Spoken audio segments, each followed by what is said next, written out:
Hello बच्चों, so let's read the question first. Define mineralisation.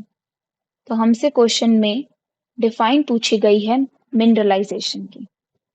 तो सबसे पहले इसके की पॉइंट्स देख लेते हैं। की पॉइंट्स क्या रहेंगे?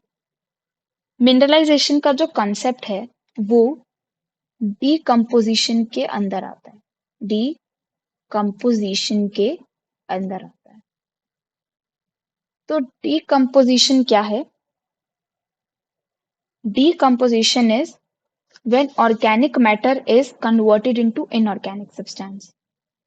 When complex organic matter is converted into inorganic substance, it is known as decomposition, and decomposition is carried out by decomposers. तो decomposition के कुछ steps होते हैं, जैसे fragmentation, leaching, catabolism and humification. Last step है इसका ह्यूमिफिकेशन। ह्यूमिफिकेशन में क्या होता है? ह्यूमिफिकेशन में एक्यूमुलेशन होता है, accumulation of dark coloured substance. Dark coloured substance का एक्यूमुलेशन होता है, जिसको हम बोलते हैं humus. Accumulation of dark colour substance जिसको हम बोलते हैं humus.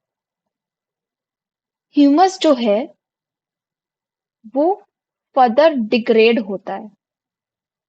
It is further degraded by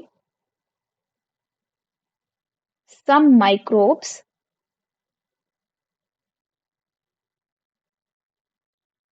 and it releases inorganic nutrients.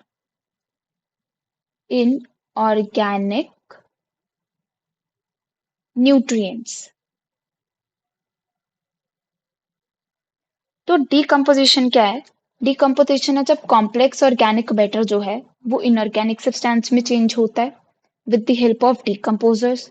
और ह्यूमिफिकेशन उसका एक प्रोसेस है जिसमें एक्यूमुलेशन होता है डार्क कलर सब्सटेंस का, उसको हम ह्यूमस बोलते हैं, जो कि फर्दर डिग्रेड होता है। कुछ माइक्रोब्स उसे डिग्रेड करते हैं और इनऑर्गेनिक न्यूट्रिएंट्स का रिलीज होता है। तो ये जो फर्दर डिग्रेडिंग प्रोसेस है, इस प्रोसेस को हम मिनरलाइजेशन बोलते हैं। क्या बोलते हैं? मिनरलाइजेशन। यही मिनरलाइजेशन की बेसिक डेफिनेशन है। जो ह्यूमस आता है उसे जो डिग्रेड करते हैं और कुछ माइक्रोब्स, और उससे जो इनऑर्गेनिक न्यूट्रिएंट्स निकलते हैं, इस पूरे प्रोसेस को हम मिनरलाइजेशन बोलते हैं। I hope you understood it well. Thank you. All the best.